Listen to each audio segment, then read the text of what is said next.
மகன் தூயாவியாரின் பெயராலே ஆமேன். ஆன்ம வழிகாட்டி மே மாதம் 12ஆம் தேதி செவ்வாய்க்கிழமை. பதுவை புனித அந்தோணியாரை நோக்கிய நமது இறைவேண்டல். இப்புண்ணிய திருத்தலத்தில் மாட்சிமை தங்கிய மேலான சிம்மாசனத்தில் கிருபாசனம் கொண்டு எழுந்தருளியிருக்கிற புனித அந்தோணியாரே, பரிசுத்தத்தனம் விளங்கும் லீலியே, விலை மதிக்கப்படாத மாணிக்கமே, பரலோக பூலோக காவலே, கஸ்தி துன்பப்படுகிறவர்களுக்கு பரம சஞ்சீவியானவரே, பாவிகளின் தஞ்சமே, உமது இன்பமான சன்னிதானம் தேடி வந்தோம். உமது திருமுக மண்டலத்தை அன்னார்ந்து பார்த்து உமை கெஞ்சி மன்றாடுகிறோம். மகா சிரவணம் பொருந்திய புனித அந்தோணியாரே, சூரத்தனமுள்ள மெய்ப்பரே, பிசாசுகளை மிரட்டி ஓட்டுபவரே, திருச்சபையின் கருணையின் கண்ணாடியானவரே, உலகில் எங்கள் ஆதரவும் நீரல்லவோ, எங்கள் சந்தோஷமும் நம்பிக்கையும் பாக்கியமும் நீரல்லவோ. நீர் எங்கள் ஞான தந்தை என்பதை எங்களுக்கு காண்பியும். பிள்ளைகள் செய்த குற்றங்களை தாய் தந்தையர் பாராட்டுவார்களோ? உம்மை தேடி வந்த நிர்பாக்கியர் பேரில் தயவாயிரும். அழுகிற பேர்களை அரவணையும், அல்லல் படுகிறவர்களுக்கு ஆறுதலாக வாரும். நீர் இறங்காவிட்டால் எங்களுக்கு வேறு யார் இறங்குவார்?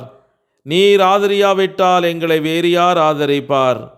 நீர் நினையாவிட்டால் எங்களை வேறு யார் நினைப்பார்? நீர் உதவாவிட்டால் எங்களுக்கு வேறு யார் உதவுவார்? தஞ்சமென்று ஓடி வந்த அடியோர்கள் பேரில் தயவாயிரும். பரிசுத்த வெண்மையின் தூயதான தயாபரமே, தயை கடலே, தவிப்பவர்களுக்கு தடாகமே, தனித்தவர்களுக்கு தஞ்சமே, உமது இன்பமான சன்னிதானம் தேடி வந்தோம். 6 காடுகளை கடந்து ஓடி வந்தோம். துன்பம், பிணி, வறுமை முதலிய கேடுகளினாலே வாடி நொந்தோம். எங்கள் நம்பிக்கை வீண் போகுமோ? எங்கள் மன்றாட்டு மறுக்கப்படுமோ? எங்கள் யாத்திரைகள் பலனற்றதாய் போகுமோ?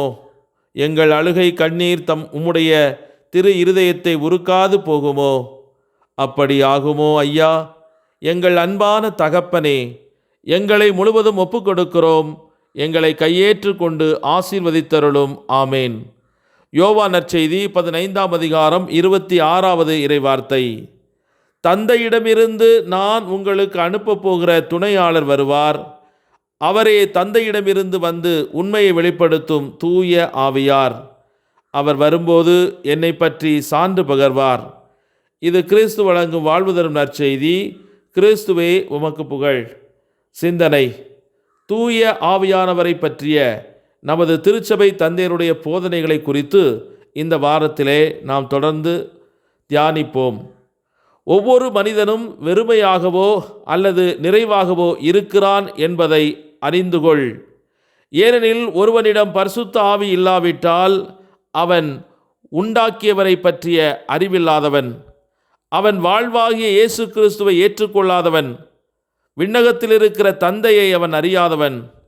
அவன் பகுத்தறிவின் கட்டளைகளின்படியும் விண்ணக நியமத்தின்படியும் வாழாவிட்டால் அவன் தெளிந்த மனதுடையவனும் அல்ல, நேர்மையாகவும் நடப்பதில்லை. அப்படிப்பட்டவன் வெறுமையானவன்.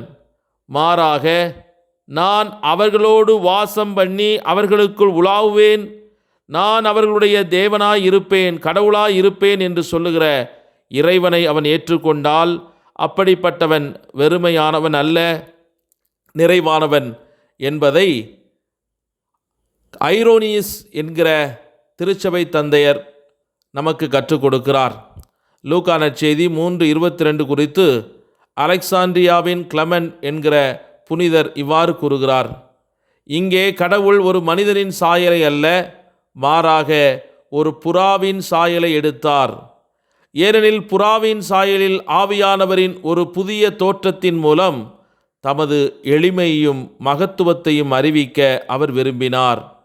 ஆகவே புறா வடிவில் நம் மத்தியிலே இறங்கி நம்மீது தங்கியிருக்கிற அந்த ஆவியானவரோடு உறவு கொண்டு நமது வாழ்வை பலப்படுத்தி வாழ்வுக்கும் வழிக்கும் நமக்கு உதவியாயிருக்கிற இயேசு கிறிஸ்துவின் வழியாக தந்தையாம் கடவுளத்தில் சேர இறையருள் வேண்டி இணைந்து மன்றாடுவோம்.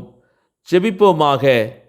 எங்களோடு எப்போதும் தங்கி வாசம் செய்யும் எங்கள் அன்பின் பரலோக தந்தையே, உம்மை நன்றியோடு போற்றி துதித்து ஆராதித்து மகிழ்கிறோம். உம்மை தேடி உமது அன்பை இன்னும் அதிகமாக அனுபவிக்க நீர் கொடுத்திருக்கும் இந்த நாட்களுக்காக உமக்கு கோடான கோடி நன்றி ஐயா.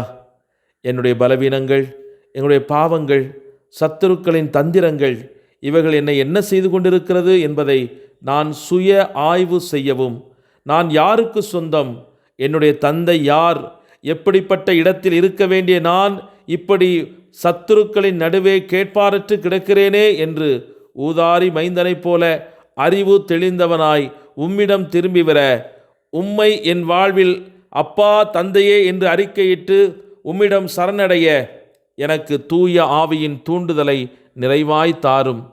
பாவ நாட்டங்களால் வறண்டு போன எங்கள் உள்ளங்களை உமது அன்பால் பக்குவப்படுத்தும். நீதியான உமது வாக்குத்தத்தங்களை, உமது வார்த்தைகளை நாள்தோறும் எங்களுடைய புத்தியிலே விதைத்து அதிலிருந்து புறப்படும் தேவ ஞானத்தின் கனிகளால் அன்பு, அமைதி, தெய்வ பயம், மகிழ்ச்சி இவைகள் போன்ற நற்குணங்களால் எங்களை செய்து கொள்ள எங்களுக்கு வரம் தாரும். இந்த நாள் முழுவதும் எல்லா இடங்களிலும், எல்லா நிகழ்வுகளிலும், எல்லா மனிதர்களிலும் உம்மை ஓயாமல் தேடி கண்டுகொள்ளும் வரம் தாரும். எங்களுக்குள்ளாக வாசம் செய்யும் ஆவியானவரே, உமது சித்தம் போல எங்களை வழிநடத்தும். எங்கள் பிள்ளைகளின் மீது நீர் தங்கி இருந்தருளும். நாங்கள் கையிட்டு செய்கிற காரியங்களில் வெற்றியை தாரும். நாங்கள் செல்லும் பாதையெல்லாம் உம்முடைய காவல் தூதர்கள் எங்களை சூழ்ந்து நின்று பாதுகாப்பார்களாக. விசுவாசத்தில் நிலைத்திருந்து எங்கள் வாழ்வில் நீர் கொடுத்திருக்கிற அருள் வளங்களை அனுபவித்து உமது திட்டங்களை எமது வாழ்வில் நிறைவேற்றி உம்மை மகிமைப்படுத்த பரிசுத்த ஆவியானவரே என்றென்றும் எங்களோடு தங்கி எங்களை வழிநடத்துவீராக. ஆமேன். எல்லாமல்ல இறைவன், தந்தை, மகன், தூய ஆவியானவர் உங்கள் அனைவரையும் நிறைவாக ஆசீர்வதித்து புனிதப்படுத்தி வழிநடத்துவாராக. ஆமேன். இயேசுவுக்கே புகழ், இயேசுவுக்கே நன்றி. மரியே வாழ்க. இயேசுவின் இரத்தம் ஜெயம்.